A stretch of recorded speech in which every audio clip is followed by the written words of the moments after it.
babi menjadi aktivitas masyarakat untuk melindungi perkebunannya. Akhirnya satu babi ketangkep.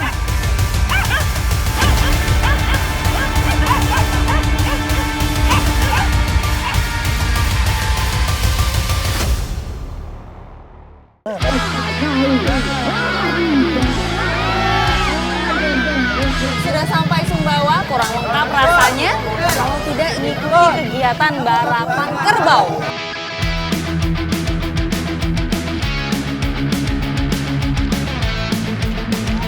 Cara paling tradisional yang dilakukan nelayan di Desa Seriwe yaitu belantah.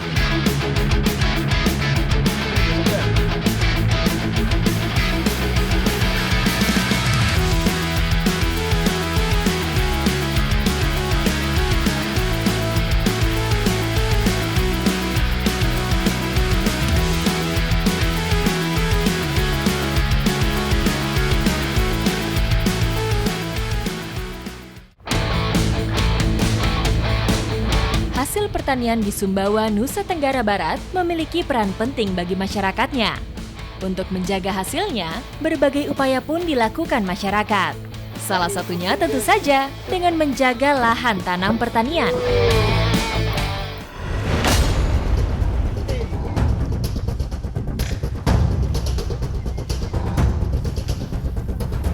Sejak dulu, babi hutan menjadi hewan yang kerap merusak tanaman perkebunan para petani.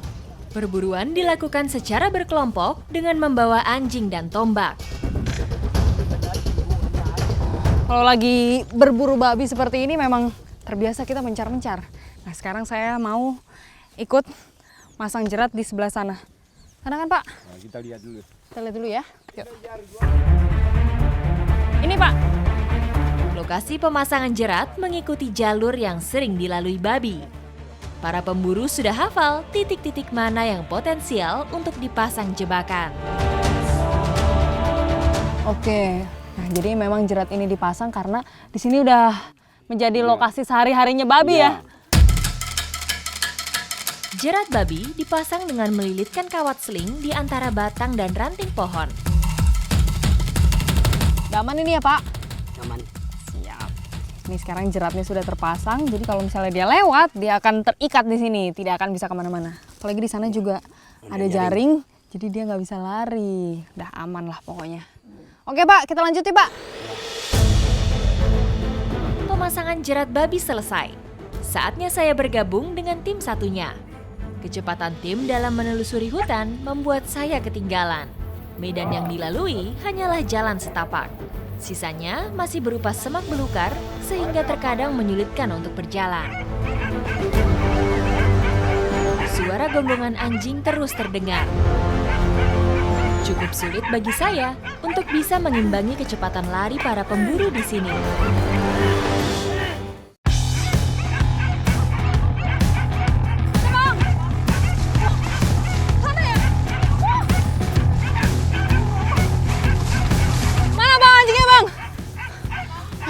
Suara anjingnya terdengar dari sebelah sana. Kalau dia udah mulai menggonggong berarti ada babi di sana. Tunggu Bang!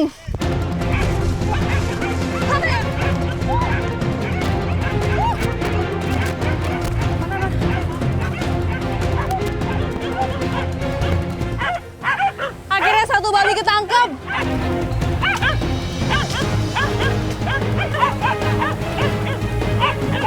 Memang anjing-anjing tadi itu udah mencium bau babi sehingga dia bisa menggiring babi-babi tersebut ke arah jerat. Nah, jeratnya udah ada di sana dan saya nggak boleh terlalu dekat karena kalau misalnya saya mendekat takutnya malah berbalik nyerang kita.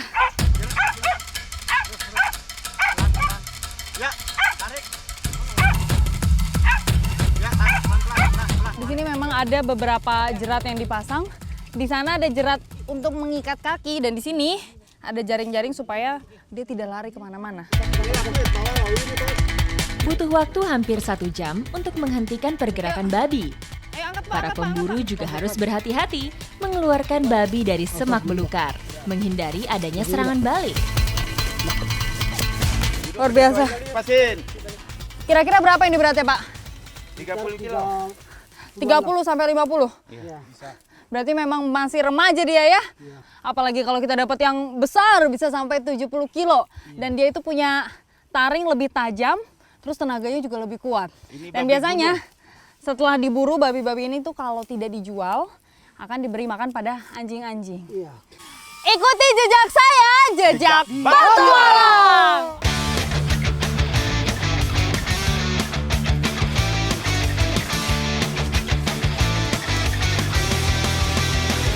Saat melakukan perburuan tadi, ada saja jejak yang ditemukan. Itu ya. Waduh, sayang sekali kita kelewatan. Karena di situ ada tanda bekas babi tidur. Jadi dia suka ngeruk-ngeruk tanah terus dia tiduran di sana. Tapi udah kabur. Cara berburu suatu daerah tentu berbeda satu sama lain. Begitupun di Sumbawa. Jadi memang tradisi masyarakat di sini sebelum berburu babi, anjing-anjingnya itu harus dimandikan terlebih dahulu supaya badannya lebih segar.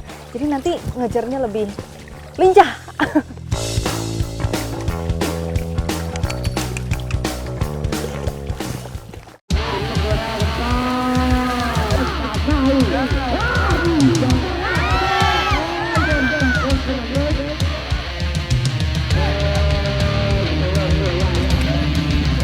Ini udah mau mulai ya. Sudah sampai Sumbawa, kurang lengkap rasanya kalau tidak ini mengikuti kegiatan balapan kerbau. Dan pas kali ini saya lagi melihat mereka lagi siap-siap mau balapan di sana. Ikuti jejak saya, jejak petualang. Balapan kerbau merupakan ajang bergengsi sekaligus prestasi para peternak kerbau yang selalu ada setiap minggu. Atraksi budaya masyarakat Sumbawa ini selalu menyita perhatian masyarakat dari semua golongan. Lokasi balapan kerbau tidak menetap, melainkan berpindah-pindah di setiap desa atau kecamatan, tergantung kesiapan dari panitia penyelenggaranya. Karena kerbaunya udah mulai berlari dan memang dia untuk menyentuh garis finish harus mengenakan tongkat yang itu. Wah, itu artinya dia menang. Jadi tongkat di tengah itu namanya saka. Dan kurang lebih berjalan dari ujung sana sampai sini tuh 100 meter. Tak hanya mengenai saka, kecepatan kerbau juga menjadi penambah poin. Kerbau-kerbau tangguh dipersiapkan oleh para pemiliknya. Sepasang kerbau disatukan dengan noga, atau kayu yang dipasang di pundak kerbau dengan dikendarai seorang joki. Wah, kali ini dia kena sakanya itu di tengah. Gak seru nih kalau cuma nonton doang. Kayaknya abis ini saya mau datengin ke sana mau ikut main juga.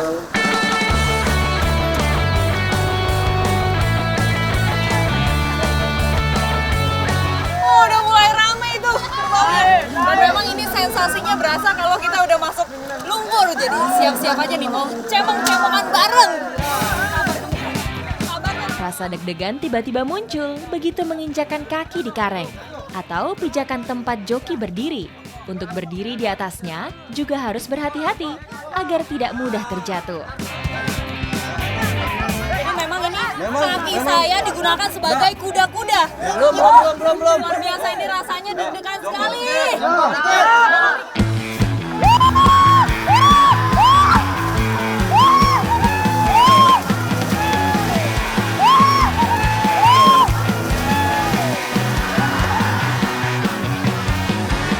Sekali kerbau yang lari itu rasanya kaget dan deg-degan banget. Dan mereka tenaganya lebih kuat, jadi saya pegangannya memang harus benar-benar kuat sekali. Tidak mudah memang mengendalikan dan mengarahkan kerbau dari atas kareng. Arena yang licin dan berlumpur kadang mengganggu penglihatan para joki, membuat mereka terjatuh termasuk saya. Keseimbangan juga menjadi faktor penting. Tak hanya sekadar balapan, tapi juga menguji adrenalin. Meski penuh lumpur, saya masih penasaran untuk mencobanya lagi. Kali ini harus bisa sampai garis finish.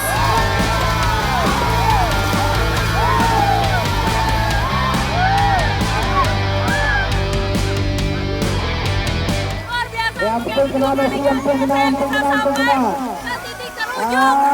Nah, saya senang banget.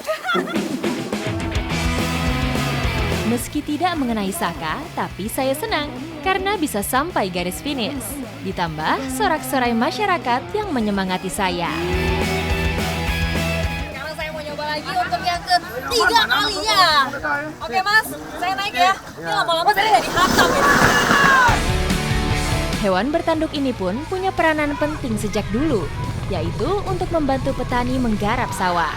Barapan kebo telah mengakar dan menjadi tradisi, terlahir dari budaya agraris yang dimiliki masyarakat Sumbawa. Memang luar biasa ya. Dan ini kerbau-kerbau yang digunakan itu dari usia kecil sampai yang besar, bahkan belasan tahun. Masih dipertahankan sampai sekarang karena memang kegiatannya itu seru sekali. Harus cobain. Ikuti jejak saya, jejak petualang.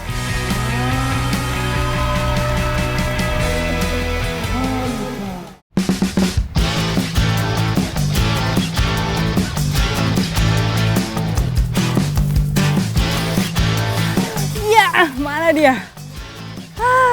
Masih belum dapat juga. Ayo, bingung kan saya lagi ngapain? Sekarang saya sedang mencari kenango. Dia itu sejenis serangga kecil-kecil yang biasanya hinggap di padi atau di rumput-rumput. Ikuti jejak saya, jejak petualang. Dari Pulau Sumbawa, petualangan saya berlanjut menyeberang ke Pulau Lombok, tepatnya di Kecamatan Janapria, Lombok Tengah. Mencari kenango salah satu aktivitas warga di waktu luang atau sedang beraktivitas di sawah. Mencarinya biasa dilakukan beramai-ramai supaya cepat terkumpul. Nah, itu dia pasukan kenango. Ibu, Bapak. Dari bentukannya udah mirip seperti saya nih, bawa-bawa saringan. Udah dapat banyak belum, Bu? Kenango, sebutan lain dari walang sangit. Sering hinggap di padi, kemudian menyisap cairan buah padi sehingga padi kekurangan zat hara lalu melemah dan mati. Desa Jango memang memiliki hamparan persawahan yang begitu luas. Tak heran, kenango masih sering dijumpai di sini.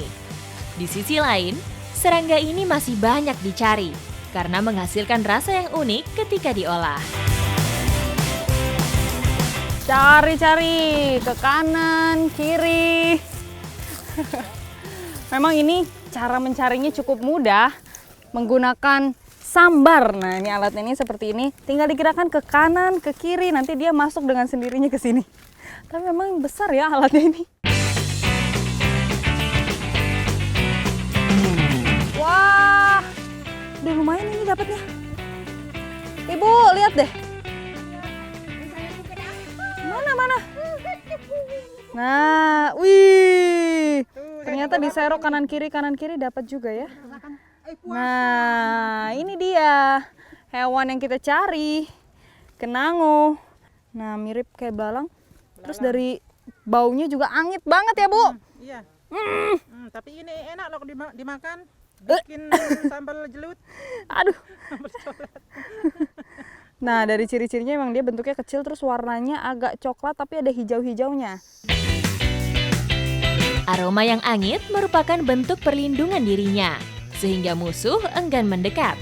Baunya berasal dari dalam tubuhnya. Kelenjar tersebut dikeluarkan ketika merasa terancam. Jadi memang kenango itu dulunya ditemukan oleh petani yang lagi mantau padi-padinya. Kemudian ternyata itu bisa diolah menjadi olahan makanan. Kira-kira seperti apa ya? Ikuti jejak saya, jejak petualang.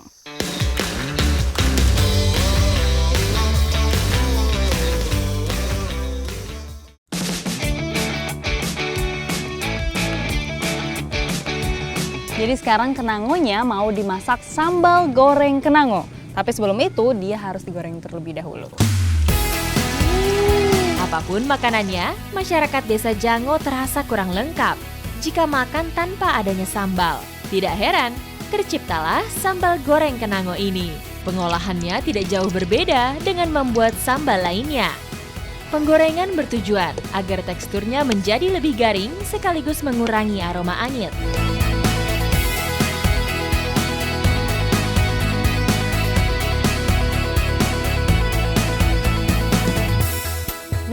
Ini sambal kenango sudah ada di depan mata. Ini aroma sambal goreng kenango sudah tercium. Mantap ya, Bu.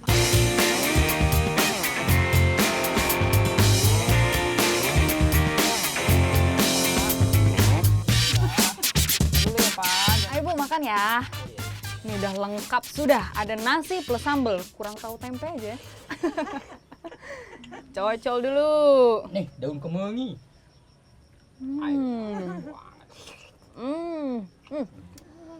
Pedes. Pedes bener. Pedes dan memang Namanya aja orang Lombok. kenangonya itu sangat berasa Enak. dari aromanya. Ya. Cuma Wangi. belum terbiasa di lidah saya, Bu, ini. Mai get. Tapi mai lah. Mai gati. Meski tidak sepopuler sambal lainnya, serangga berbau ini memiliki cita rasa unik sehingga banyak disukai. Ternyata serangga kecil seperti kenango bisa menjadi olahan bahan makanan. Bahkan ini menjadi sambal khas Lombok ya, Bu ya. Luar biasa dan saya beruntung sekali bisa langsung nyobain di sini. Ikuti jejak saya, jejak petualang.